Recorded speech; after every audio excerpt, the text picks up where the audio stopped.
이제 2부에 들어가지고 메시아 도래 9장부터 14장의 말씀에서 큰 1번이 열방에 대한 심판입니다. 그렇죠? 그리고 두 번째가 선한 목자로 오실 메시아, 거기 나왔죠. 거기에서 작은 1번이 메시아의 초림, 그 다음 그 밑에 더 작은 1번이 메시아 초림 예언, 더 작은 2번이 메시아 초림 예언의 성취, 이렇게 됐잖아요. 여기까지 했고, 그 다음에 다음부터 작은 2번 예루살렘 성전 회복 예언에 대해서 말씀을 드리도록 하겠습니다. 자, 예루살렘 성전 회복 예언에 대한 9장, 스가랴 9장 13절부터 17절의 말씀.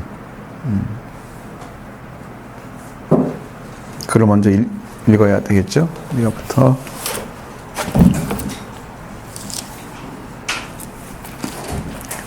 13절부터 17절의 말씀까지 같이 한번 읽도록 하겠습니다. 내가 유다를 담긴 활로 삼고 에브라임을 달로 맞으니 시온아 내 자식들을 일으켜 헬라 자식들을 치게 하며 너를 용서하지 하리라. 여호와께서 그들 위에 나타나며 그들의 손을 안개같이 쏘아내실 것이며 주 여호와께서 나팔을 불게 하시며 남방 회오리 바람을 타고 가실 것이라. 만군의 여호와께서 그들을 호위하시리니 그들이 원수를 삼키며 물맷돌을 밟을 것이며 그들의 피를 마시고 물을 술취한 것 같이 알 것이니 피가 가득한 동이와도 같고 피 묻은 제단 모퉁이와도 같을 것이라. 이날에 그들의 하나님 여호와께서 그들을 자기 백성의 양떼같이 구원하시리니 그들의 왕관의 보석같이 여호와의 땅에 빛나리로다. 그의 영통함과 그의 아름다움이 어찌 그리 큰지 곡식은 청년을 새 포도주는 처녀를 강건하게 하리라. 아멘. 아무래도 지금 처음 읽는 성경인데 읽어보셨어요? 지금 이렇게 읽어서 좀 소화가 안 될 거야. 그러니까 성경이 많이 읽어보면 내용이 이런 내용으로 이제 좀 잡히는데, 그렇게 이제 어떤 내용이 딱 잡힌 상태에서 말씀이 들어가야 그나마 자리가 잡히는 건데, 이게 지금 무슨 말인가도 모르겠는데 거기다가 또 큰 뜻을 말씀해주면 이게 쌓일 리가 없어요. 이게 지금 큰 이 걱정이 되는 게 이 말씀을 배워가지고 도움이 얼마나 되고 있는지, 이제 그런 부분인데, 어쨌든 여러분이 소화를 시키기 위해서 열심히 읽으셔야 돼. 일단은 읽어야 돼. 내용이 뭔지 모르지만 하여튼 내용이 그런 거로 그렇게 이렇게 흘러간다. 흐름만 알아도 돼. 흐름만 알아도 알 수 있잖아요. 그런 내용인데 이게 어떤 의미일까? 이렇게 하다가 이제 들리면 제대로 들려지는 거고, 이런 의문이나 이런 것도 안 생긴 상태에서는 갑자기 어떻게 들어오는 그런 훅 들어오는 느낌, 이것은 성령을 제대로 이해할 수 없기 때문에 좀 그게 좀 걱정이 되는데, 어쨌든 13절부터 17절의 말씀 가운데 그게 나오죠. 16절 같은 데 보면 그들이 여호와의 땅에 빛나리로다 그랬죠. 이 구절은 문맥을 따라 잘 분석해 보면은 그 절의 본문의 처음 부분인 양떼같이 구원된 그 결과의 모습이 거기에 나타나 있다.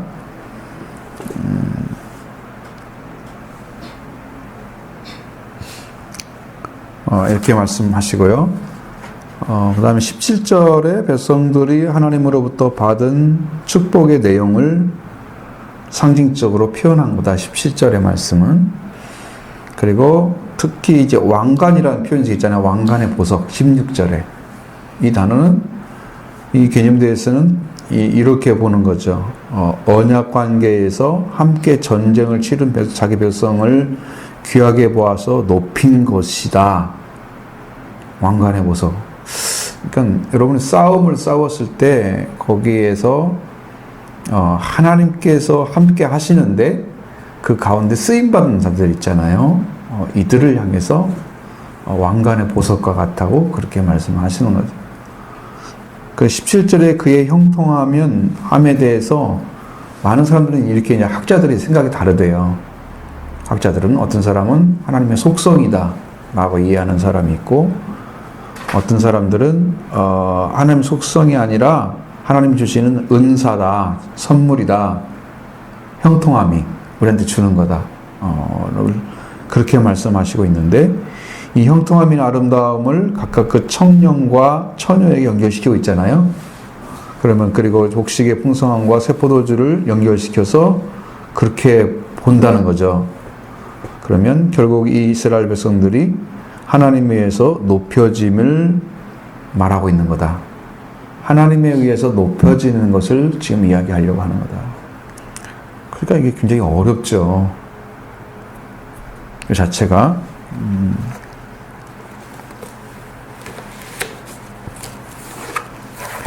대략적인 얘기입니다. 대략적인 얘기인데, 자, 그 다음에, 그러면 작은 1번 나왔죠?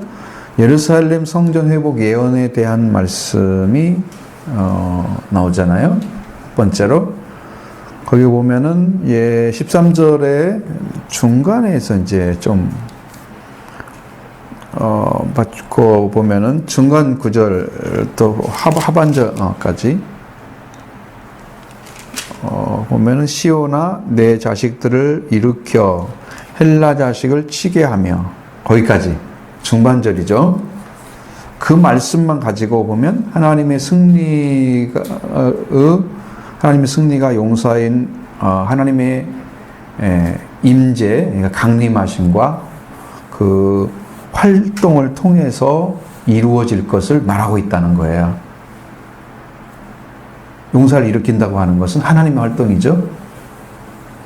헬라 자식 치게 하는 것도 하나님께서 강림하시고 그 다음에 활약을 해서 그 일을 진행하시는 그 모습을 보여주는데, 이것이 이제 여호와의 시내산 강림을 상기시키는 장면이에요.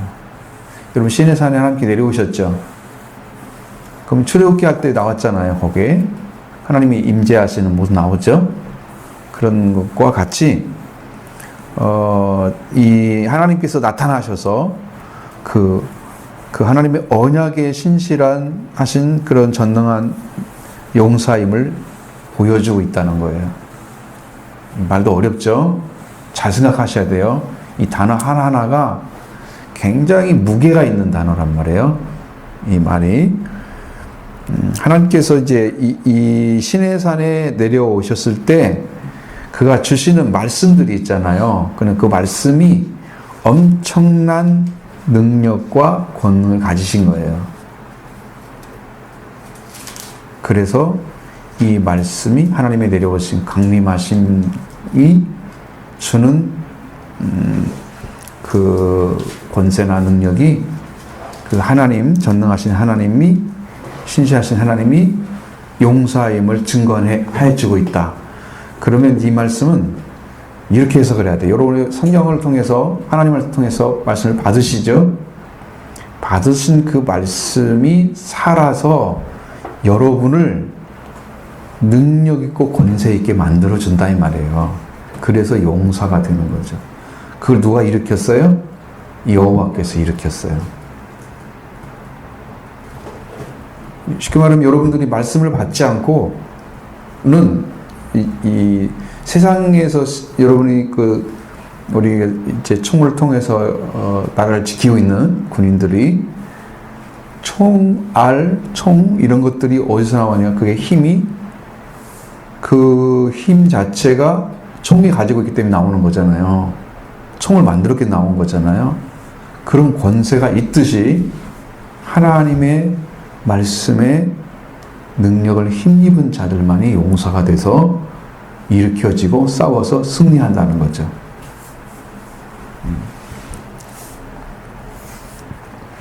그래서 하나님이 일으킨 용사다. 내 자식을 격동시켜. 여기는 그렇게 옛날 성경에는 격동시킨다는 단어를 썼는데, 여기는 이제 내 자식들을 일으켜 그렇게 썼잖아요. 그러니까 그렇게 다를 때 그래서 스가랴에게 이제 여호와 하나님께서 말씀하시는 이 헬라 자식들을 치게 하는 것은 그게 지금 꼭 구원의 날같처럼 보여요. 심판의 날처럼 보여요. 근데 심판의 날이 아니고 이것은 구원의 날을 가리키는 거예요. 그러니까 여러분 이게 다 성경이 해석이 각각 제각 다른 거야. 치게 하는 것도 심판의 날인지 그건지 잘 몰라. 왜냐하면 목적이 어디냐에 따라 다르거든요. 그죠? 목적이 무엇에 따라 다르잖아요. 치게 하더라도 어떤 걸 위해서 다르죠. 구원의 날을 가리키는데 그 구원의 중심에는 용사의 신 하나님의 활력이 그 안에 놓여 있다는 거예요. 하나님이 싸운다는 것은 여러분이 보시다시피 하나님이 싸우는 능력은 사람의 힘이 필요가 없잖아요. 사실적으로 말하면. 그런데 왜 사람을 이렇게 싸우냐 그러면 그냥 하나님이 싸우시면 되지. 여러분 내가 능력이 많다고 하면 뭐든 사람을 필요로 해. 그냥 내가 능력으로 그냥 일을 해버리면 되지. 전능하신 하나님이 왜 사람들을 불러가지고 전도를 시켜? 그냥 하나님께서 그냥 하시면 되지. 그냥 응? 능력이 있게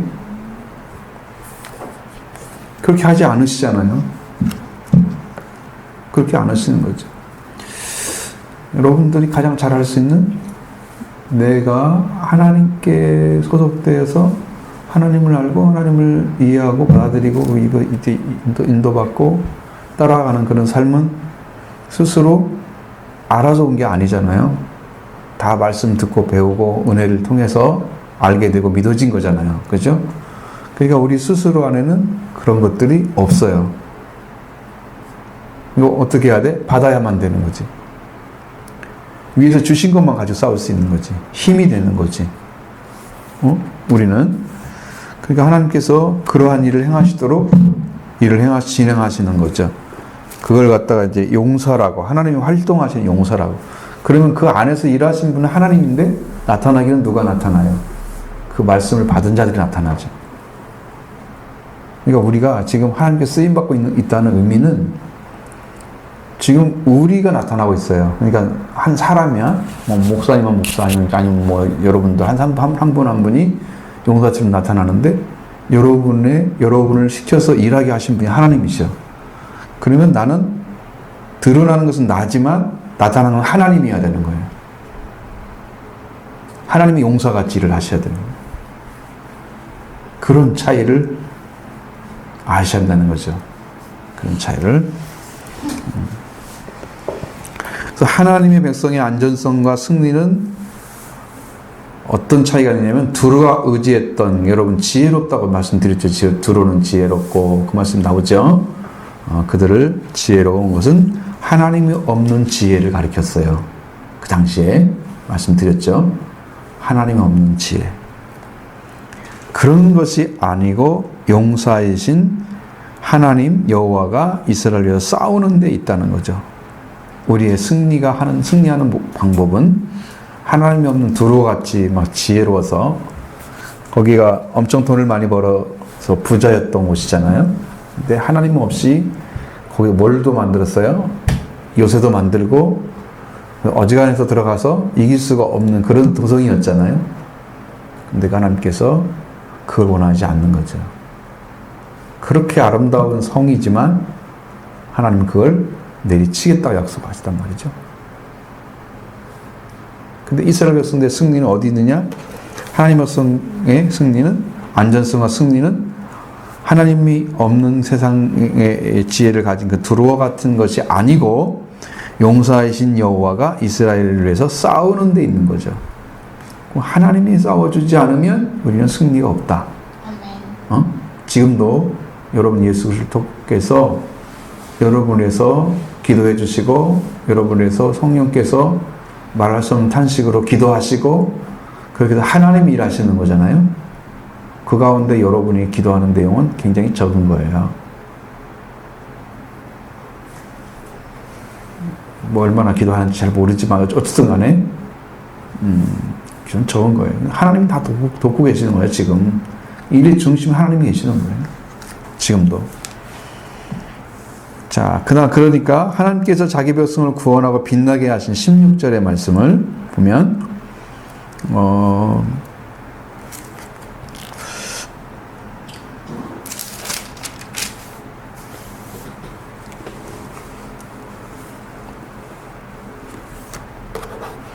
이날에 그들의 하나님 여호와께서 그들을 자기 백성의 양떼같이 구원하시리니 그들이 왕관의 보석같이 여호와 땅에서 빛나리라. 자, 하나님과 함께 한 자들이에요, 이 사람들이.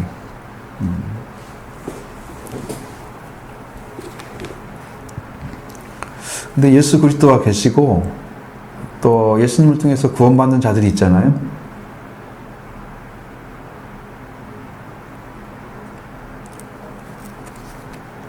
그러니까 그 자리에 예수님처럼 행하셔서 구원을 주셔야 할 대상이 있고 분이 있고 구원받아야 할 백성들이 있단 말이에요.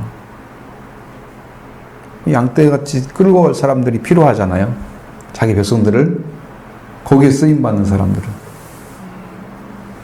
왕관의 보석같이 빛나게 될 거죠. 자기 백성을 구원해야 되는데 그들이 이제 필요한 거죠. 그래서 하나님께서 백성 간의 언약 관계를 양과 목자의 이미지를 통해서 말씀해 주고 있는 거고요. 왜냐하면 이 백성들이 가장 의지할 수 있는 것은 양이라고 하는 자리에 쓰면 뭐가 필요하나요?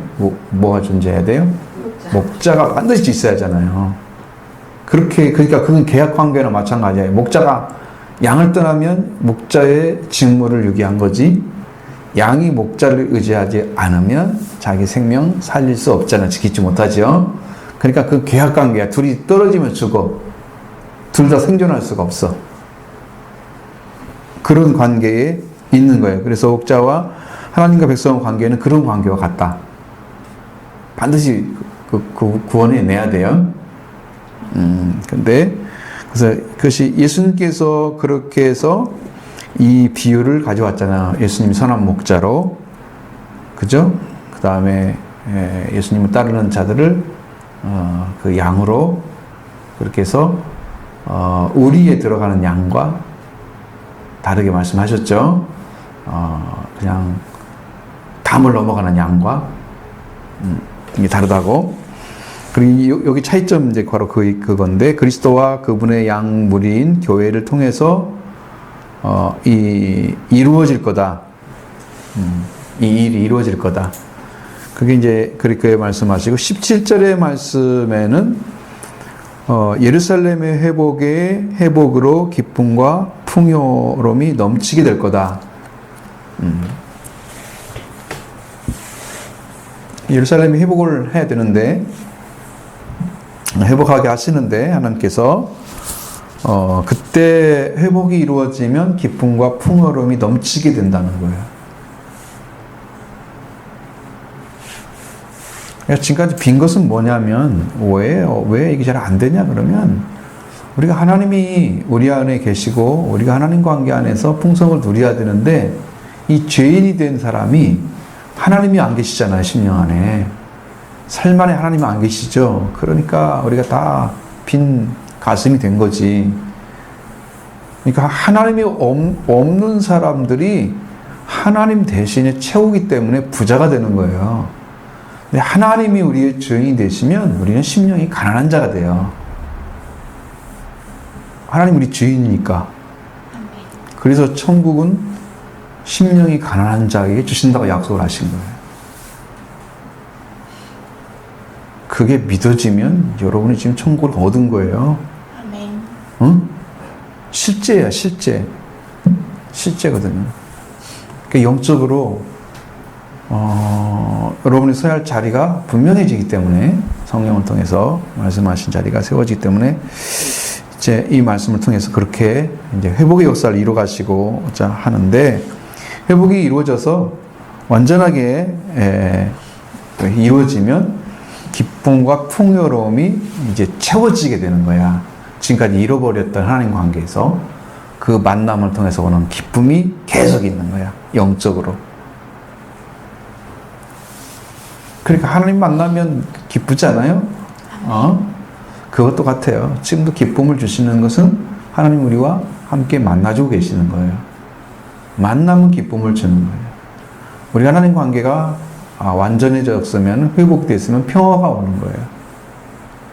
하나님 관계가 생명 관계가 이루어졌으면 사랑이 오는 거예요. 생명은 사랑과 연결되어 있단 말이에요.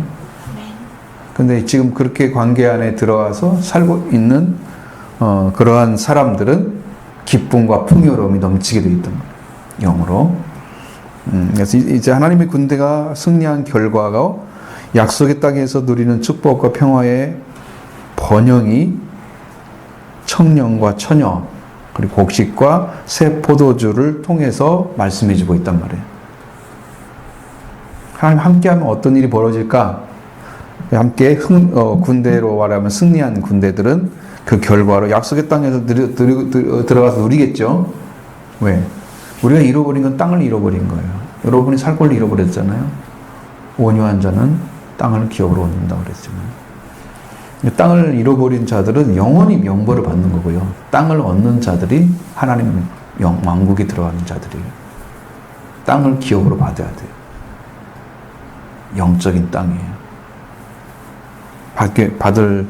받게 하시려고 하나님께서 우리를 그렇게 부르시는 거예요. 지금도. 축복을 받게 되면은 평화와 번영이 함께 오는데, 자, 거기서 이제 그 형통함과 그의 아름다움이 어찌 그리 큰지 곡식은 청년을, 새 포도주는 처녀를 강건하게 하리라. 이게 뭐예요? 거기에 새로운 사람들이 청년, 처녀, 이것은 아직 결혼하지 않은 전의 모습을 말하고 있잖아요. 그런 사람들이 들어와서 거기서 형통한 생활이 될 거다. 그 풍성함을 말하는 거예요. 그러면 자녀를 낳고 살게 되면 더 큰 풍성함이 나타나겠죠?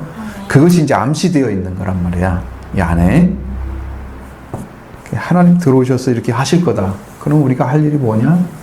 그러니까 하나님의 회복이 필요한 거죠. 예루살렘 성전의 회복도 필요하고, 예루살렘 성의 회복도 필요하고.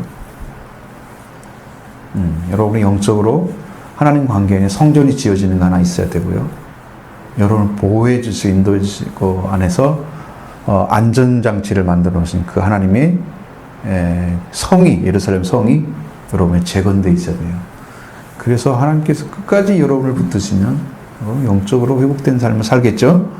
그 성전 회복이 이제 이렇게 중요한 중심에 있다는 거죠. 우리에게. 그 이야기를 하는 것입니다. 두 번째, 작은 2번. 뭐냐면 예루살렘 성전의 회복, 예언의 성취.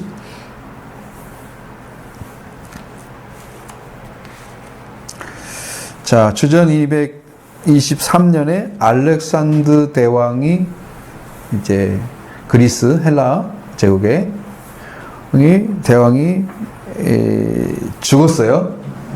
그리고 나라가 넷으로 나눠지게 됐습니다. 헬라 제국이 넷으로 나눠집니다. 안티오코스 에피파네스가 주전 175년까지 남쪽 시리아를 통치를 하게 되는 거죠. 근데 그때 이제 구약시대의 적그리스도 모형이었던 예루살렘 성전에 제우스 신상을 그 사람이 내려놓습니다. 여러분, 그래가지고 그때 그 신상이 오면서 돼지피를 뿌려가지고 이게 나오죠. 돼지피를 뿌려 성벽에 발라가지고 하나님을 모독하는 제사를 드리게 해서 그 날을 정결하게, 그것을 정결하게 하는 날이 수전절이라고 말씀드렸잖아요. 그런 역사가 있어요. 하나님의 성전을 모독한 사람이 안티오쿠스 에피파네스라는 사람인데, 그렇게 고약한 일을 하나님께 했단 말에 저질렀다는 거죠. 그것이 곧 적그리스도를 상징하는 거다 라고 이제 얘기를 하는 거예요. 왜? 하나님의 성전에 앉아가지고 내가 하나님이라 하는 자가 나타날 때가, 불법의 아들이 나타날 때가 바로 마지막 때라고 말씀하잖아요. 그래서 적그리스도라고 상징을 하는 거죠. 그 사람을. 적그리스도가 벌써 나타났으면 끝났잖아요. 상징한단 말이죠. 그냥 그렇게 보고 있는 거예요. 그래서 그때 유다에서 마카비 형제라는 분들이 나타나가지고 그들을 쫓아냈습니다. 그를 쫓아내고 성전을 정결하게 하고 성전의 등불을 다시 켰어요. 그 말씀이 이제 16절에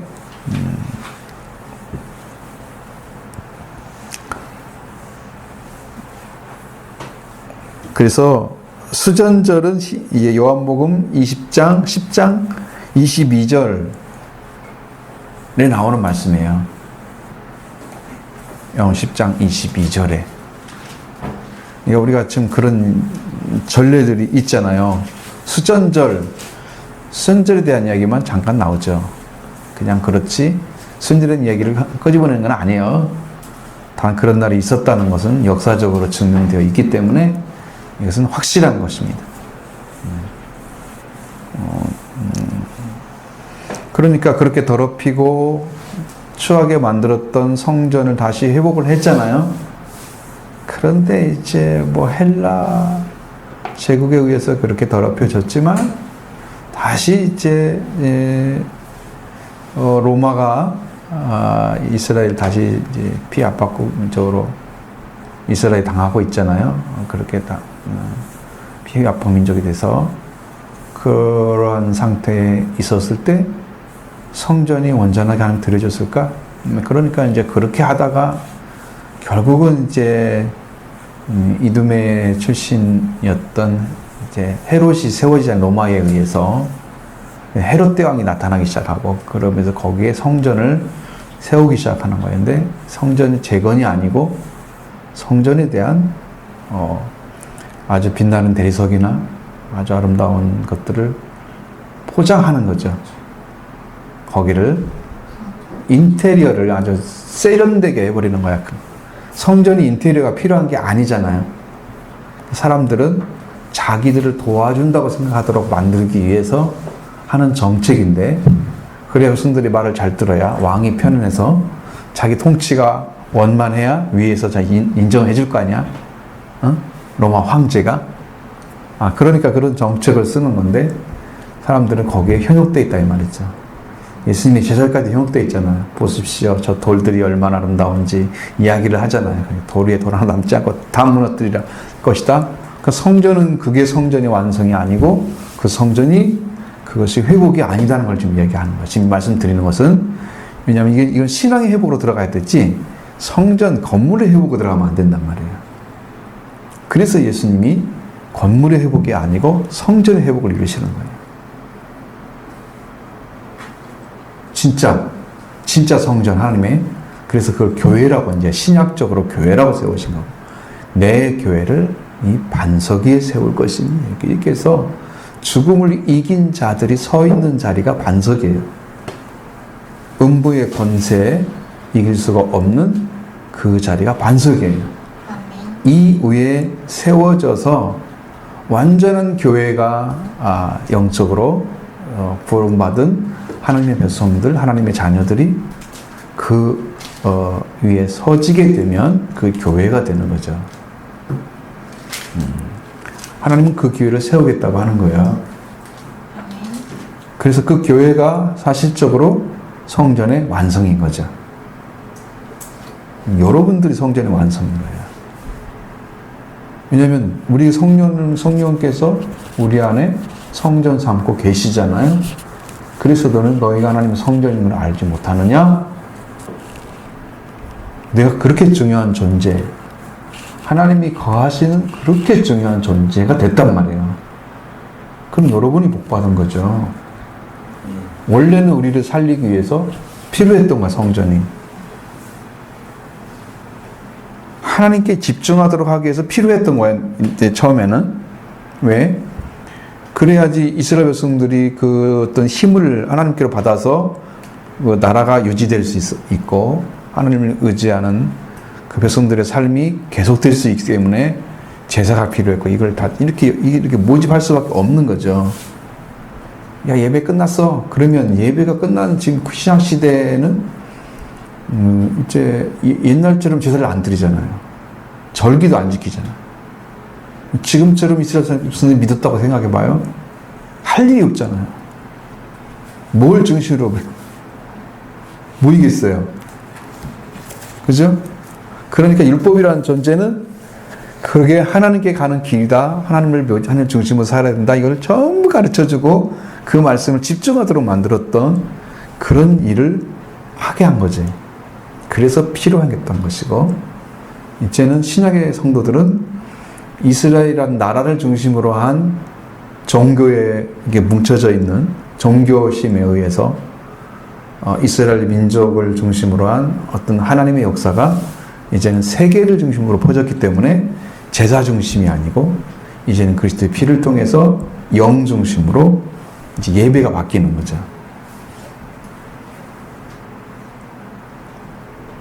피를 받은 사람들, 그리스도의 피를 받은 사람들이 성령을 통해서 영 중심의 예배로 바뀌어버리는 거예요. 그게 이제 확대가 된 거죠. 그래서 인류가 살 수 있는 길이 열어진 거예요, 지금. 지금도 이스라엘 민족에 또 가가지고 똑같이 예배 드린다 해봐. 세 사람 다 가면 6월절 되면 그 나라가 그냥 아주 그냥 박 터지겠죠. 그렇게 아는 거지. 다 이루셨기 때문에 이제는 영을 받은 자들이 다 그걸 하게 되는 거죠. 율법의 어떤 말씀의 하나님의 언약의 것들을 이제 다 세계 모든 민족이 다 누릴 수 있도록 해준 거야. 예수님이 이루신 것은. 그러니까 모든 민족이 성경이 주시는 은혜를 골고루 다 받을 수 있도록 하나님께서 기회를 다 주신 거야. 그게 성령 받으면 다 되는 거예요. 그래서 성령의 능력이나 은사로 사용되는 게 아니고 인격으로 사용돼야 돼. 우리가 열매가 맺어져야 돼. 예수님이 뭐라고 그랬어요? 예수님한테 뭐라고 했어요? 성령의 뭐라고 해요? 예수님을 성령의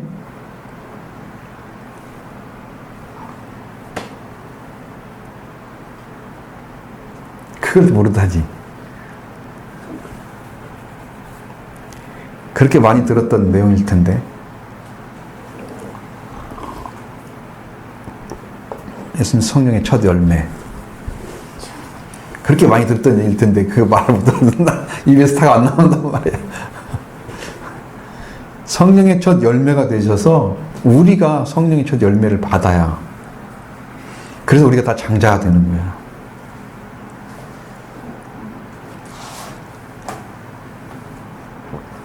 그러니까 성령의 첫 열매를 다 받아야. 예수님이 이루셨잖아요. 성령 첫 열매를.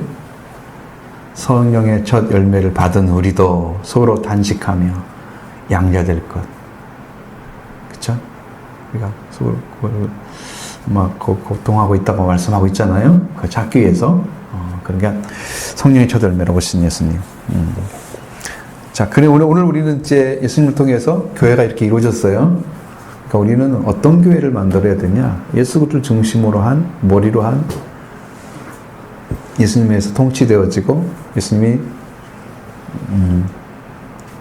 명령하시고, 또 예수님에 의해서 영적인 공급을 받아서 영적인 회복이 이루어진, 또 회복만 아니라 성장이 이루어지는 그런 교회의 모습으로 자라가야 되는 거죠. 그 에베소서에서 그 얘기를 하는 거야.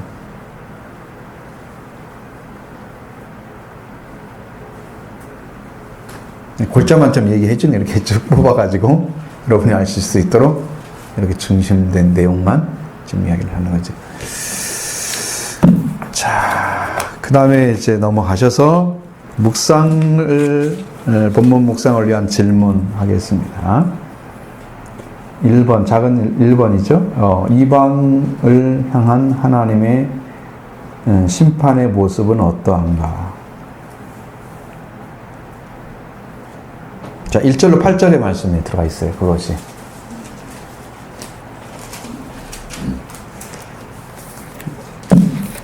구장 1절로 8절의 말씀 안에 거기 나오죠. 하드락, 다메섹 나오죠. 하맛, 두로, 시돈. 그 그들이 매우 지혜롭다고 그랬잖아요. 그렇죠? 그런 거기를 어떻게 하신다고 하나님께서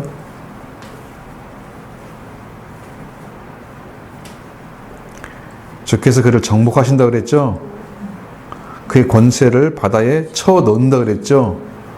그를 불에 삼키게 만든다고 그랬잖아요. 하나님이 심판하겠다는 거죠.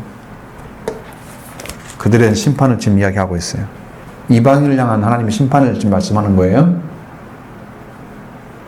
그러니까 하드락, 다메섹, 하맛, 두로와 시돈에 대해서 하나님이 심판을 행하시겠다. 심판에 임할 거다.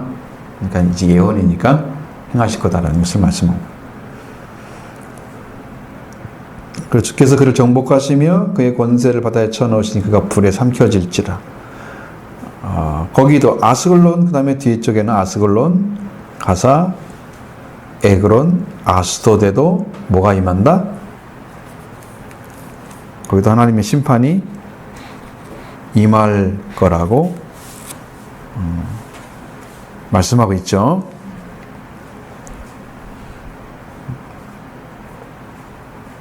여기 뭐 임금이 끊어진다고 나오잖아요. 가사에는. 아스글론 주민이 없을 거라고 나오고요. 아스돗은 잡적이 거주하리라고 나오고, 블레셋은 교만을 끊어버릴 거고 그들의 입에서 피를 그 이사이에서 가증한 것을 제거할 거다.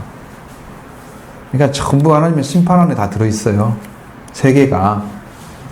지금 세상 사람들의 생각할 때는 그냥 지나가는 그냥 나라, 뭐 시간들, 그렇게 생각할지 몰라요. 뭐 미래도 없고 하나님도 없으니까. 근데 하나님은 하나하나 다 보고 그들 가운데서 일을 하고 계신단 말이에요. 심판할 자들은 심판을 다 하게 돼 있어요.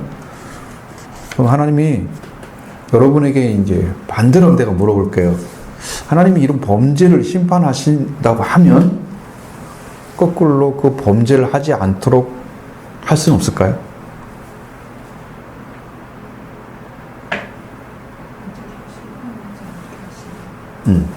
그러면 왜 그런 생각을 하냐면 심판하기 전에 이미 이놈들은 범죄할 거랑을 알고 계실 거 아니야. 그러니까 그들을 내리치시거나 미리 그냥 방지를 해버리는 거지. 근데 왜 그렇게 하지 않으시고 그들이 이렇게 삶을 살고 있으니까 하나님 심판하신다. 왜 그렇게 말씀하실 건가? 꼭 결과론적인 얘기를 하실 건가? 왜 그런다고 생각하세요? 성경은 다 그렇게 되어 있잖아. 가룟 유다 멸망할 거 알고 있잖아요. 그런데 12사도 안에 들어가 있단 말이에요. 알고 있으면 내쳐버리면 되지. 처음부터 참석하지 말지. 왜 놔두면서 이 고통을 당하시고 팔림을 당하시고. 그들을 사랑하시기 때문에 그들이 마지막까지 기회를 주십니다.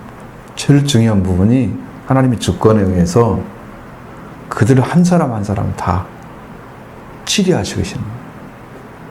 그러니까 그 생명도 하나님께 기회를 받고 있는 거예요. 그래서 결과론적인 거예요. 항상 성경은 행한 대로 갚으리라. 결과론적이잖아요. 생각을 잘해야 돼. 그러니까 내가 지금 사는 삶이 얼마큼 중요하냐? 하나님의 심판의 대상일지 축복의 대상일지는 내 삶이 하루하루 삶이 모여져가 되는 거잖아요. 지금 얼마나 중요하냐, 내 삶이 어떻게 하나님께 쓰임받고 어떻게 나아가냐에 따라서 달라서 거기에서 그것이 결정된단 말이에요. 제가 이제 말씀드린 것처럼 범죄하는 사람이 있는데 그 사람이 정말 멸망받을 건가 안 받을 건가 모르잖아요. 아무도 모르죠. 그런데 범죄를 하면서 죄로 나가는 모습이 보여지고, 이 죄인이 살아가는 흔적이 이렇게 남아가지고 결국은 이 사람이 행한 대로 갚을 수밖에 없구나 모습이 보여진단 말이에요. 내 눈에는. 하나님은 그걸 다 아실 건데 그래도 불구하고 우리를 참고 기다리시고 지금도 구원하기를 원하신다면 우리가 얼마나 자비로우신가. 그분이 아시면서 구원하기를 원하시는 얼마나 큰 자비를 가지고 계신가. 하나님. 아멘. 전 그 모습이 보이는 거지. 하나님께로부터. 죄인이 가진 흔적이요 너무 분명해요. 죄인이 가지고 있는 그 죄성을 가지고 살아가는 삶이요. 너무 분명하게 보여요. 뭘 낳고 어떻게 결과가 올 건가 다 보인다고요, 뻔히. 그런데 불구하고 하나님은 그걸 다 용납하고 계신다는 것은 그게 하나님의 자비하심이에요. 엄청난 사랑이 지금 이 죄 가운데 있는 자들에게 지금 베풀어지고 있는 거야. 그래서 세상이 이렇게 보기에는 아무렇지도 않게 하나님이 아무것도 안 하시는 것처럼 보여지는 우리 눈에 좁은 세계에서 내가 현실적인 눈을 가지고 봤을 때는 죄를 지은 자는 즉각 그냥 자리에서 심판을 해버리면 하나님 살아계시네 이렇게 할 텐데 행한 대로 갚으리라 이렇게 놔뒀으니 이 사이에 어떤 일이 벌어질지는 누구한테 달려 있어요? 말씀을 듣는 사람, 말씀을 듣는 사람의 삶에 달려 있잖아.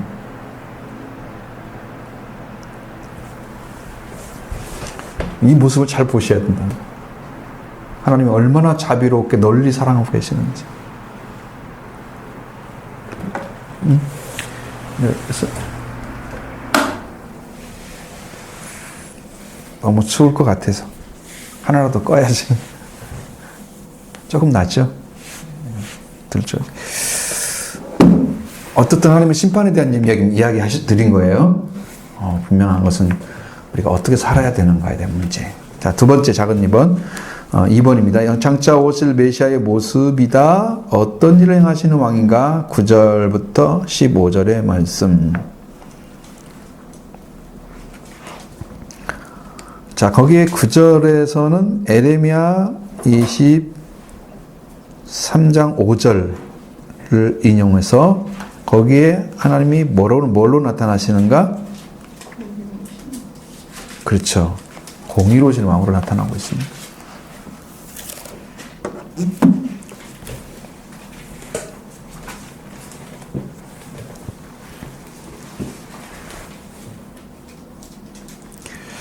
자, 9절 말씀에서는 시온에 따라 크게 기뻐할지어다. 예루살렘의 딸들아 따라 즐거이 부를지어다. 보라, 내 왕이 내게 임하시나니 그는 공의로우시며 구원을 베푸시며 겸손한 나귀를 타시나니 나귀의 작은 것 곧 나귀 새끼니라.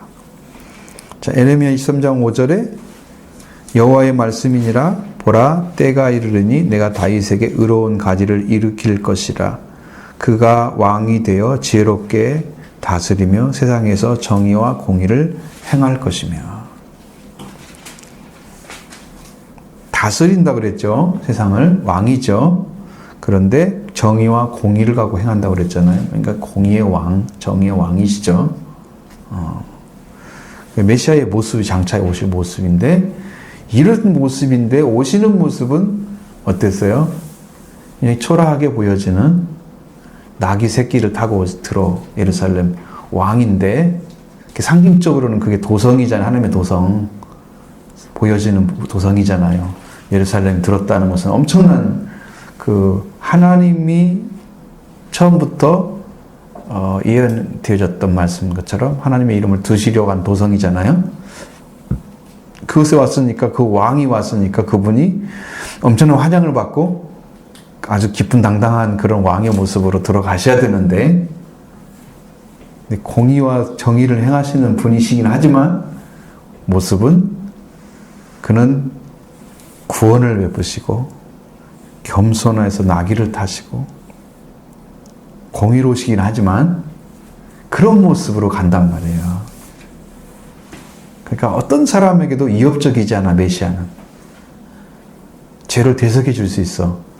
나귀는요, 승용에 관련된 거 많이 하잖아요. 짐 같은 거 실어 나르고 사람이 타고 다니거나 빨리 가는데 목적이 아니에요. 어떤 일을 할 때 필요해서 천천히 가는데 쓰는 거야. 걔는 속도가 안 빨라. 말처럼 못 달려. 걔는 작아서 그렇게 하지도 못해. 하실적으로 그래. 그러니까 그런 의미에서 볼 때는 이것은 사람들에게 위협적이지 않아. 말은 위협적이지 않아. 다르면 막 무섭잖아요. 전투하는 모습이잖아요. 나귀는 전투하는 모습이 아니에요. 그걸 타신 모습을 보여주는 것이 도전적이지 않은 것이죠. 모든 사람이 가까이 할 수 있는. 분이신 것을, 그래서 겸손하다. 여러분, 겸손하면 접근하기 쉬워요. 교만한 자는 접근하기 어렵죠. 이렇게 해가지고 막 치고 사람을 막 우습게 만들어버리고 그랬잖아요.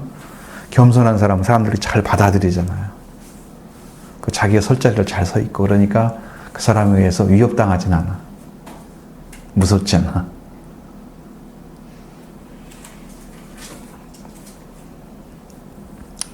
자, 그 메시아의 모습이 이제 그렇게 하시고, 어떤 일을 행하시는 것도 공의를 행하신다. 이런 말씀드렸죠. 그 다음에 작은 2번에서 9장 9절, 16절, 시편 33편 1절, 16절로 9절 말씀 안에 있죠. 저는 나와 있지만 여러분들은 없을 거예요. 그게 구절을 찾아봐야 돼요. 지금 제가 말씀드린 구절을. 처음에 거기는 이제 뭘로 나오냐면 구원자. 작은 2번에서는 이름이 구원자. 거기까지 나오죠.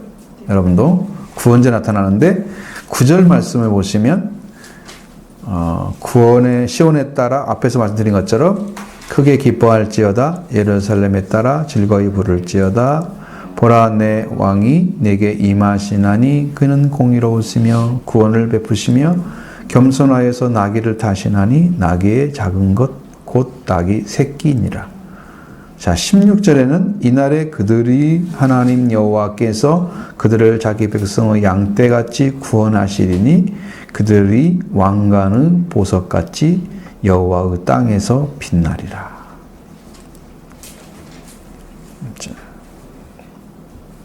그들이 여호와께서 그들을 이날에 그들을 하나님 여호와께서 그들을 자기 백성의 양떼같이 구원하시리니 그랬죠.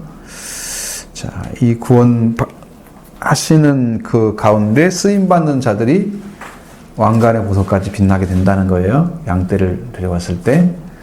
자, 그다음에 시편 33편 16절로 19절의 말씀 보면 거기는 많은 군대로 구원 얻은 왕이 없으며 용사가 힘이 세어도 스스로 구원하지 못하는 도다. 구원하는 데는 만만은 헛되며 군대가 많다 해도 능히 구하지 못하는 도다. 여호와는 그를 경외하는 자 곧 그의 인자하심을 바라는 자를 살피사 그들의 영혼을 사망에서 건지시며 그들이 굶주릴 때에 그들을 살리시는 도다. 아멘. 자, 여기에서 하나님은 구원자의 모습을 보여주고 있습니다. 많은 군대가 있어도 왕이 많은 군대로 구원 얻은 왕이 없다. 용사가 힘이 세어도 스스로 구원하지 못한다. 궁극적인 구원에 이르는 것은 이제 못하는 거죠. 구원하는데 군만은 헛되며 군대가 많다 해도 능히 구원하지 못한다.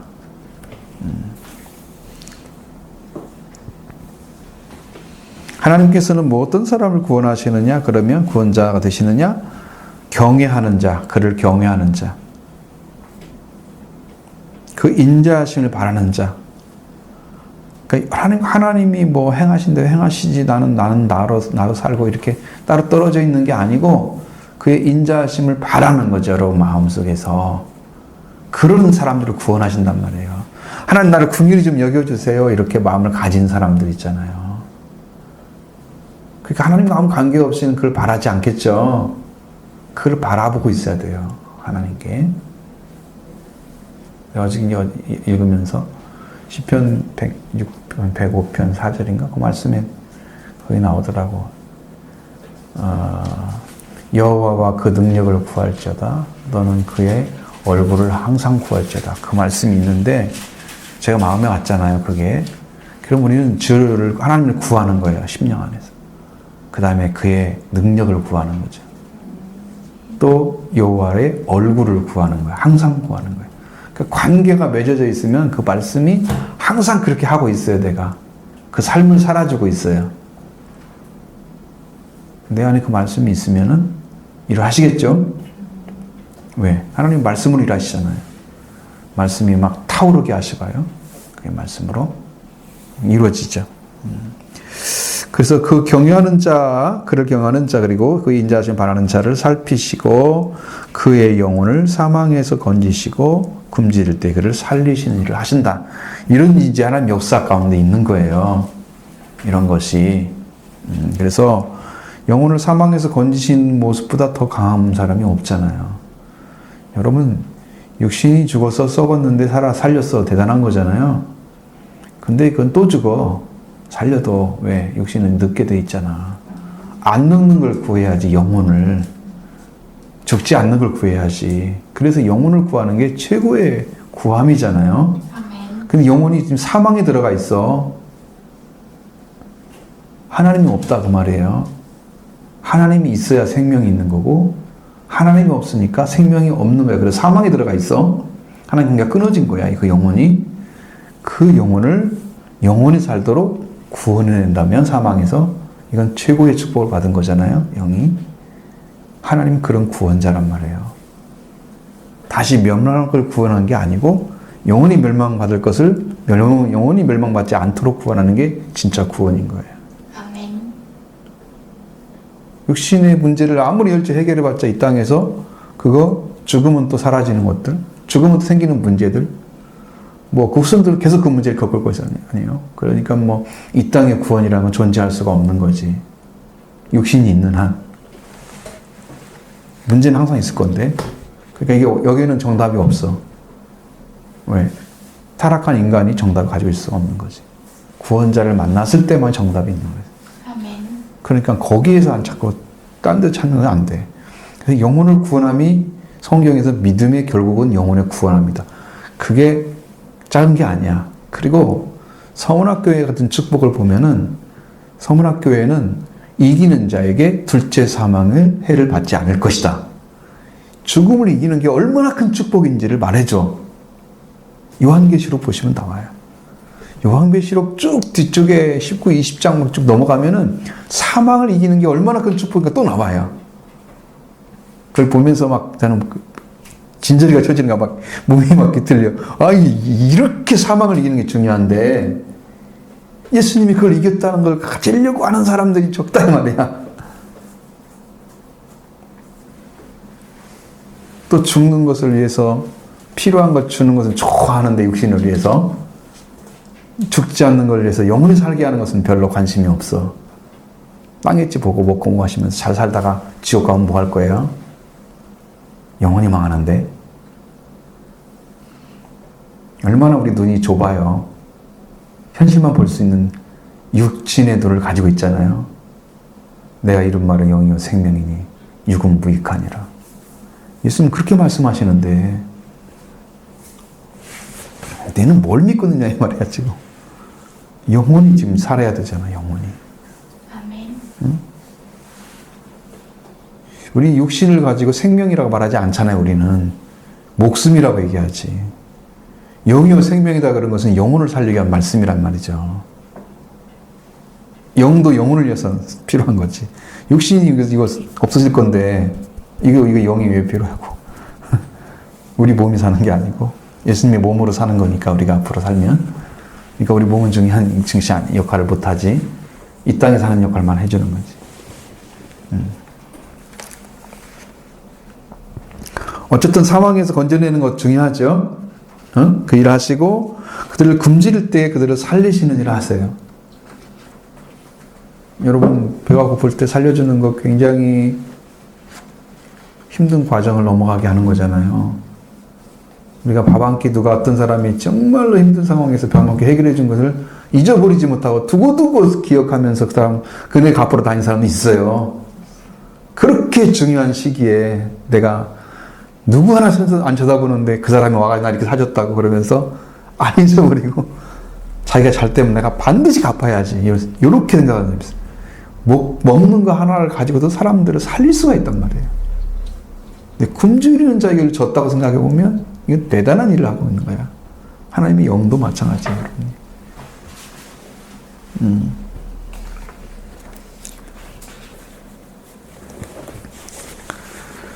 뭐 우리말만 그러겠어요? 세계의 모든 나라들이 지금 많은 나라들이 후진국들은요 지금 살기가 아주 너무 힘들어요. 그 사람들은 하루 벌어서 하루 사는 사람이 많았거든요. 근데 거의 코로나로서는 5개월 동안을 지금 일을 못 하잖아요. 완전 거지가 돼버렸어요. 먹을 것이 없어요. 별걸 다 먹고 살지도 몰라요. 우리가 지금 보지 못하는 세계예요. 동남아만 가도 그래요. 아프리카는 말할 것도 없겠죠. 아프리카는 막 굶어 사는 사람들이 막 10초에 한 명씩 죽는다 그런 얘기 나오잖아요. 아프리카 사람들 중에서 아이들이 아사하는 거죠. 먹을 것이 없어가지고. 어느 나라는 너무 살쪄가지고 살 뺀이라고 난리는데 어느 나라는 굶어 죽고 있고. 불공평한 나라의 모습이잖아요. 그렇게 많은 것들을 갖다가 좀 나눠주면 서로 살 텐데 이것이 안 되는 거죠. 그 하나님의 사랑일 텐데. 어쨌든 그런 것들이 이제 우리한테 불공평하게 보여지는데 이걸 잘 하려고 하는 것들이 뭐 이제 여러 가지 이제 그러한 그 단체들이 나와 있잖아요. 유니세프나 뭐 그런 것들이 있잖아요. 어쨌든 그런 단체들을 아동을 위해서 일하는 것들이 많고. 근데 그들에 의해서 제대로 그게 전달될지는 모르지만 그게 TV에 맨날 나오면요 굉장히 마음이 찔려요. 이거 어떻게 해야 되지? 해결해야 되지? 우리가 돈 좀 준다고 해서 그게 몇 사람이 해결되겠어요? 그러니까 너무나 많은 사람이 죽고 있다는데 그걸 해결한다는 게 결국은 옛말에 가난한 왕도 해결을 못한다 그랬잖아요. 굶주리면 다 해결을 못하고 해도 백성들이 죽어가고 막 그런데 온단 말이에요. 흉년 들고 이러면. 심각한 문제가 있거든요. 지금. 국가적인 문제가 아니라 세계적인 문제예요. 지금요. 아사를 하는 나라, 우리 북한도 좀 어마어마할 거예요. 왜냐면 평양에서도 쌀 배급이 끝났다고 나왔어요. 여러분 못 보시지만 저는 봤단 말이에요. 이건 그들은 이제 배급제잖아요. 지금도 독재잖아요. 완전히. 그러니까 쌀을 고위급에서 쌀을 배급해 준 거야. 근데 고위급도 쌀이 이제 끝났어. 왜? 미국의 제재를 너무 심하게 하니까 들어올 데가 없는 거지, 이게. 그럼 애들이 손 들어가지고 얘기하는데 안 하잖아, 끝까지. 이렇게, 우리 못 사겠다, 좀 도와주라. 손 안 벌리잖아. 자존심 때문에 그런 거지. 그러면서 그냥 원자력으로 뭐 강국을 만들겠다고 좀 큰 소리 뻥뻥 치고 있잖아요. 자기 백성 다 죽고 뭐 갈 건데, 그 다음에. 하여튼 그런 위기가 지금 와 있어요. 여러 나라를 보면. 우리가 좀 잘 봐야 되는 게 하나님은 굶주린 자에게 분명히 살리신 일을 하신단 말이에요. 그러니까 그렇게 고통스러울 때 뭘 해야 되나요? 하나님을 구해야죠. 지금 북한이 하나님을 구할 때지. 원자력 그거 가지고 자기 보호한다고 그렇게 할 때가 아니거든요. 세계가 지금 그런 문제에 지금 앞에 무릎을 꿇어야 되는데 그렇지 않아요. 이게 중요한 문제죠. 영혼의 문제. 제가 말씀드린 것처럼 무엇 때문에 그런가 하나님 다 아시죠? 여러분도. 그러면 그걸 붙잡고 여러분의 영혼의 삶에 얼마나 소중하게 하나님 다루시는지를 생각하시고 여러분 잘 믿음을 세우기 바랍니다. 자, 3번 10절 이제 이방 사람에게 화평을 전하고 그의 통치가 땅끝까지 이르게 하신다. 9절 10절 내가 에브라임의 병거와 예루살렘의 말을 끊겠고 전쟁의 활도 끊으리니 그가 이방 사람에게 화평을 전할 것이요 그의 통치는 바다에서 바다까지 이르고 유브라데강에서 땅끝까지 이르리라. 아멘. 자, 이방 사람들에게 화평을 전해주고 그의 통치가 땅끝까지 이르게 될 것이다. 그렇게 말씀하시고 있습니다.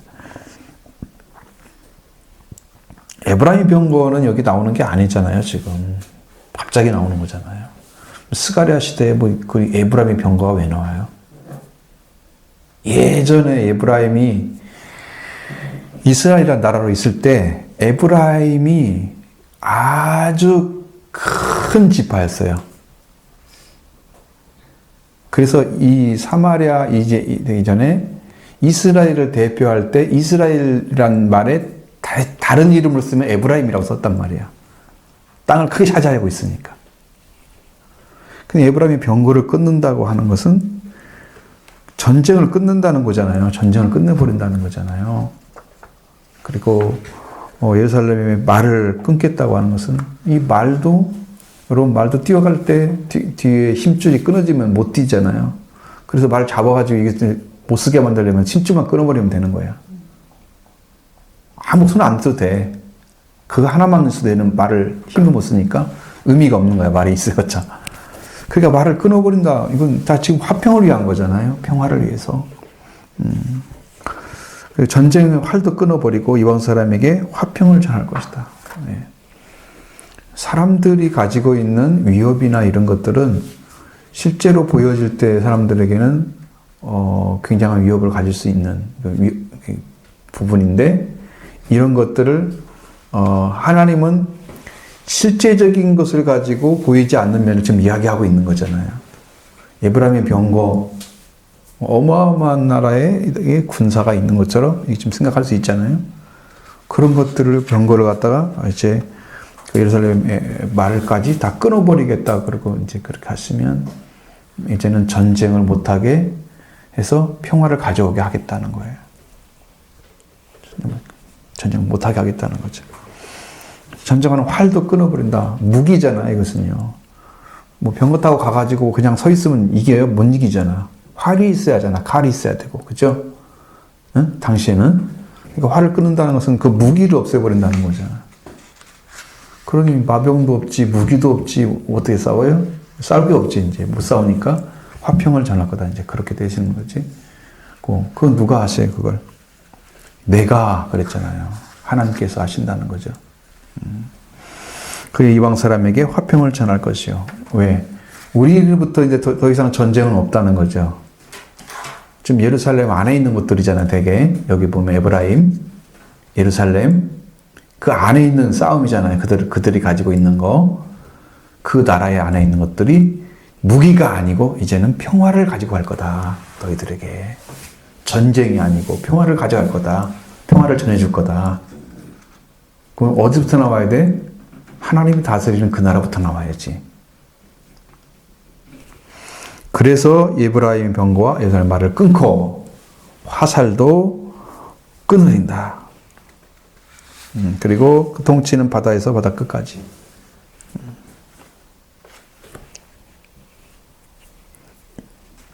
유브라데 강까지 일 것이다.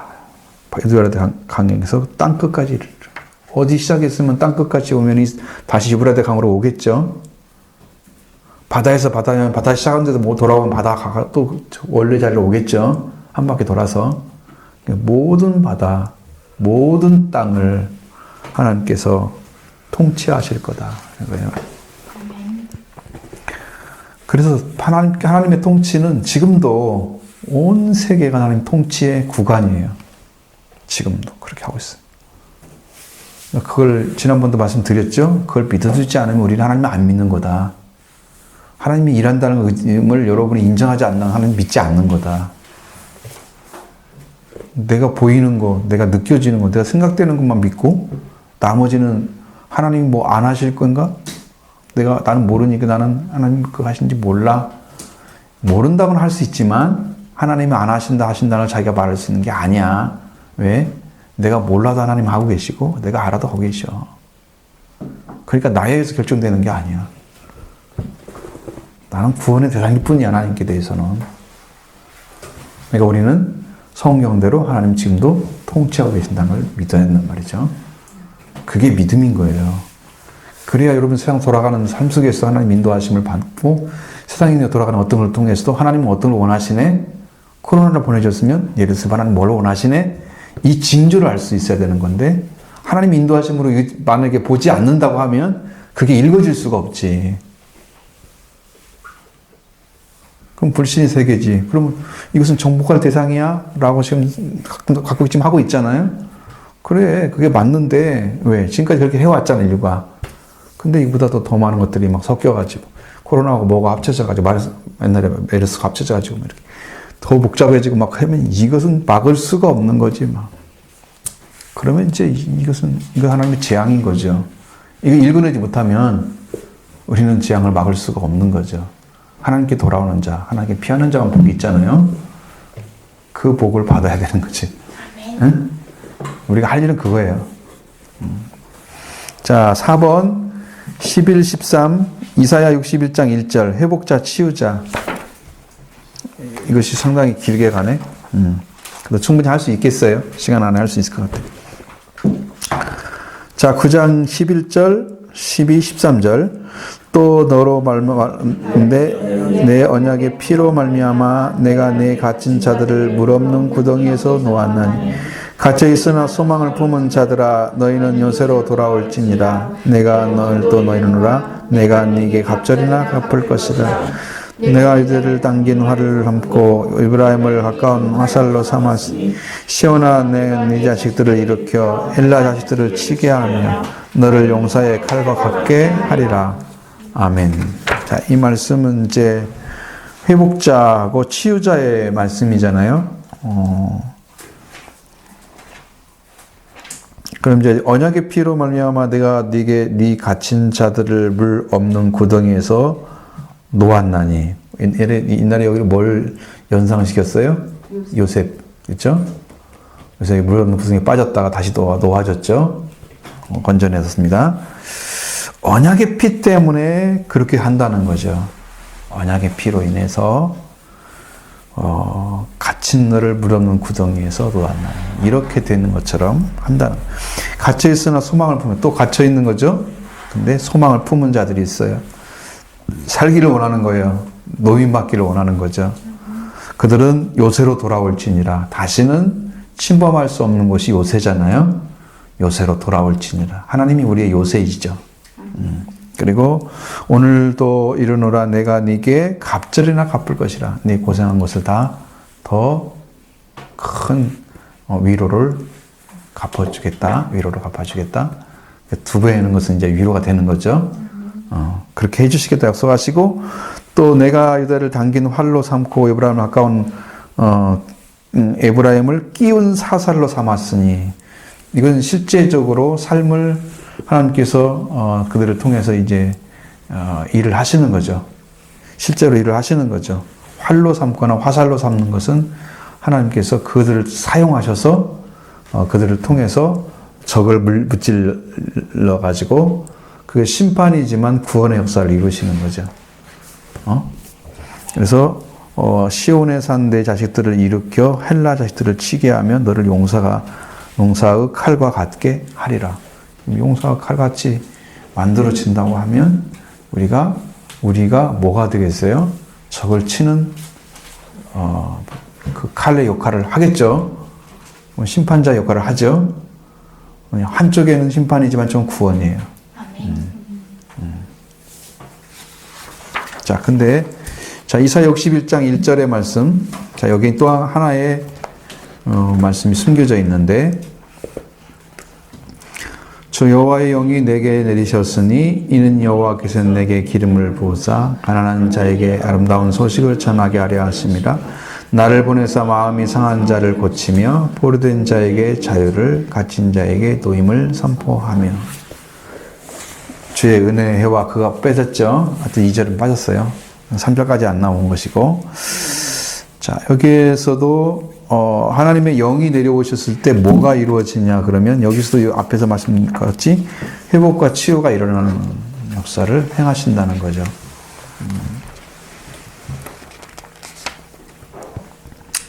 자, 기름을 부었다고 하는 것은 여러분이 이제 그리스도가 기름 부음 받은 자인 거예요. 자, 기름 부었다고 하는 것은 내가 어떠한 자로 그 역할을 하도록 세움받은 것을 의미해요. 예를 들어서 기름 부었다 그러면 왕이 된 거예요, 그 사람이. 자, 왕이 되려고 하는 사람이 기름 부으면 왕이 되는 거죠. 제사장들이 기름 부음 받잖아요.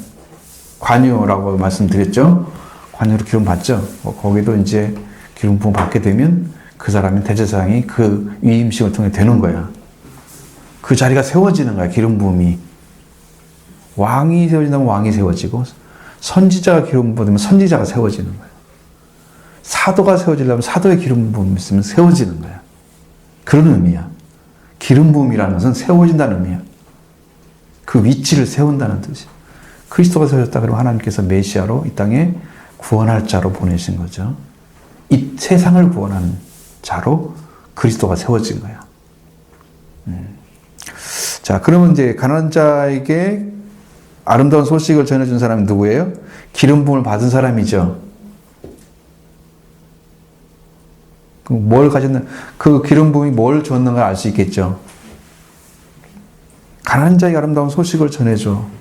여러분, 뭐 가난한 자가 아름다운 소식이 뭐가 있겠어요? 응? 가난한 자에게 뭐가 있으면 제일 편안하고 좋아요? 그냥 좀 부자게 되게 해주는 거지. 자, 너는 땅에서 가난하게 살았으니까 영적으로 너는 부자가 되게 하시는 거지. 우리의 마음이 평화롭고 하나님의 은혜가 가득 채워져 있고 하나님이 채워져 있으면 이 땅에서 우리가 온막이나 천막이나 살아도 똑같이 행복한 것은 더 큰 거지. 이 땅에서 누리면서 하늘나라에 가는 거지. 그러니까 땅이 걸 채워진다면은 우리도 역시나 기복신앙을 가져야 돼. 그러면 또 안 맞아, 성경하고. 가난한 자의 아름다운 소식을 전해주는 것은 그 가난한 자를 어떻게 해결해 주느냐, 거기 초점이 맞아져야 되는데 그 초점이 하나님께서 채워주는 걸 말하는 거예요. 자, 그 다음에 나를 보내사 마음이 상한 자를 고친다 그랬잖아요. 여러분, 이게 마음이 파괴돼 가지고 내 마음이 어느 부분에는 완전히 비어 있고 어느 부분에는 채울 수가 없는 것들이 있어. 깨어져 있거나 아니면 정상적인 사고를 못하게 만들어져 있는 그런 것들을 다 고쳐준다 이 말이에요. 그러니까 성경에서 성령께서 하시는 일 가운데는 카운셀러를 하신단 말이에요. 성령이 오시면 여러분 심령이 고쳐져요. 아멘. 치료를 하세요. 그리스도가 들어오시면 여러분 상처를 다 치료를 하시는 거예요. 상처가 치료가 돼요. 그래서 내가 어떤 부분에 이렇게 상처가 있는데 그분한테 이제 여러분이 성경에서 말하는 대로 아직도 내 안에 두려움이 있다고 하면은 그 두려움이 왜 있는가 그러면요. 여러분이 하나님의 사랑이 크잖아요. 너무 크시죠? 그런데 불구하고 내가 그분을 의지하지 못해서 내가 옛날에 경험했던 거, 내가 혼자 서 있던 그것을 내어주지 못하고 붙들고 있는 거예요. 그게 두려움이에요. 두려워하는 자는 형벌이 있을 거다. 아직도 안 믿고 있다는 거거든요. 저는 이제 상담학적으로 생각하고 이제 하나님께서 이렇게 알려주신 거, 깨닫게 해주신 거 지금 제가 정리가 돼 있어요. 그게 정확히 이해하기 때문에 말씀드리는데 여러분이 이해하지 못할 수도 있어요. 그게 무슨 말인가? 도대체 이게 무슨 말인가? 우리가 생각할 수 있어요. 그런 걸 이제 하시는데 그러면 영적 치유가 가능해요.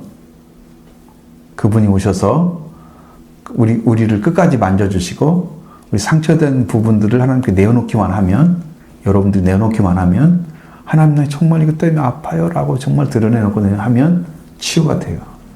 근데 내가 혼자 붙들고 있는 게 두려워하는 자예요. 두려우면 형벌이 따라오는 거예요. 그러니까 용서가 안 되는 거야. 하나님께서는 내가 이렇게 큰 사랑을 베풀었는데 넌 나를 믿지 않는구나. 하나님 그렇게 취급을 해버리시는 거지. 그래서 형벌이 따라온다고 말씀하고 있는 거예요. 그러니까 내 안에 내가 혼자 붙들고 있는 것들이 있어요. 만약에 있다고 하면 주님의 손이 안 닿고 있고 나 혼자 붙들고 있는 거예요. 그거 지금도. 그건 내어놓으라고. 상처 치유하신다고. 거기까지 하는 게 붙드시는 거예요.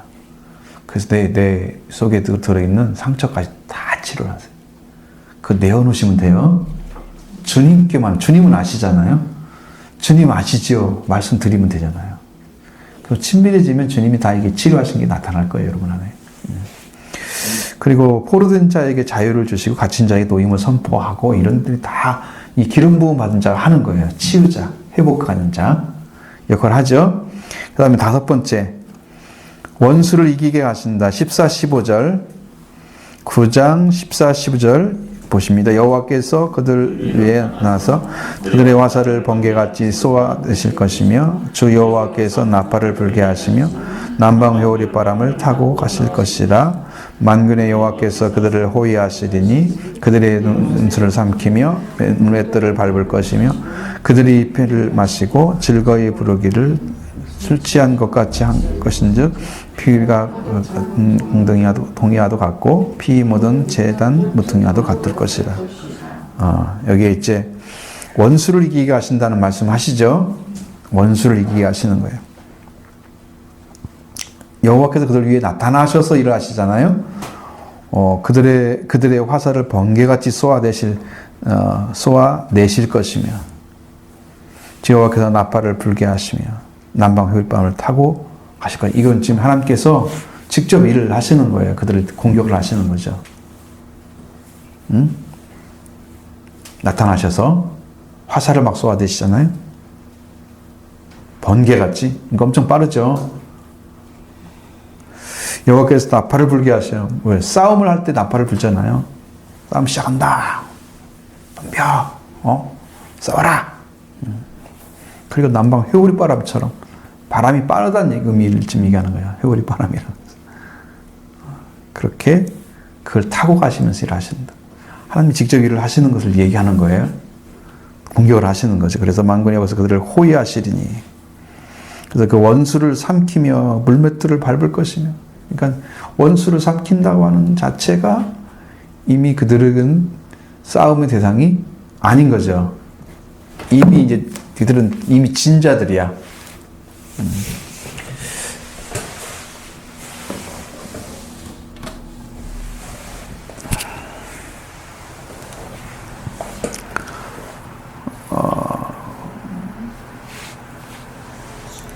물맷돌도 밟는다는 것은 여러분 원래 물맷돌은 돌아가야 되잖아요. 맷돌이 돌아가야 동사 같은 것을 할 수 있잖아요.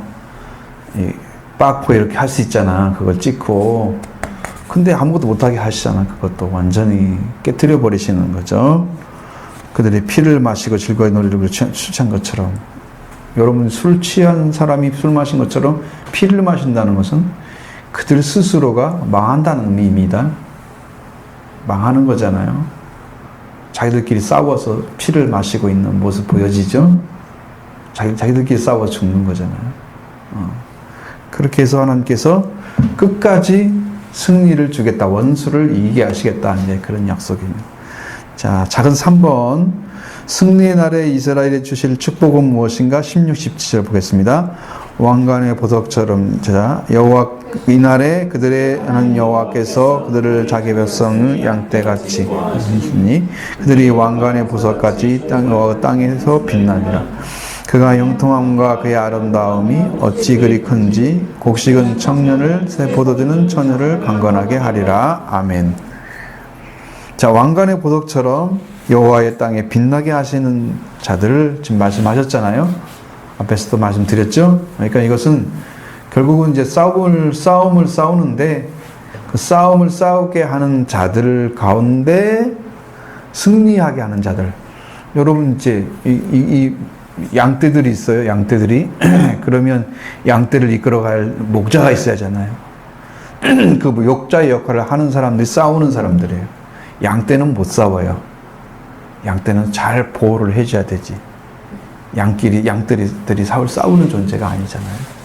목자가 싸우는 존재죠. 지키고 보호해주는 존재처럼. 그래서 그들이 이제 하나님의 역사 가운데 이제 일을 하죠.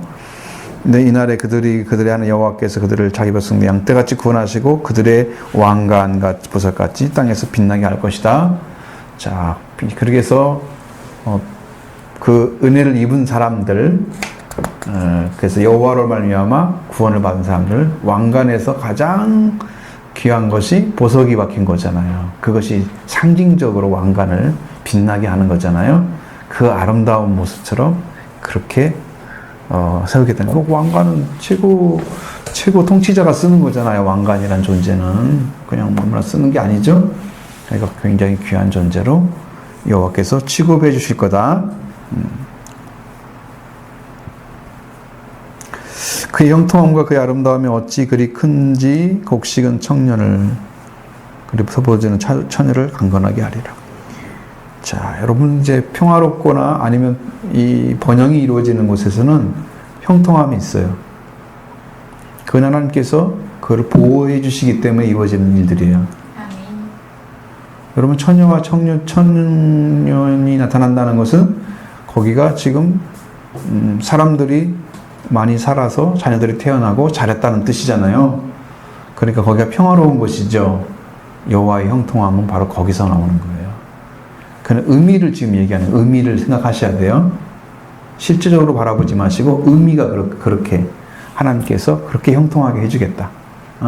지켜주겠다. 약속하시니까 자 왕관의 보도처럼 빛나게 하시는 일을 행하시겠다는 이 말씀이 이제 마지막 말씀입니다.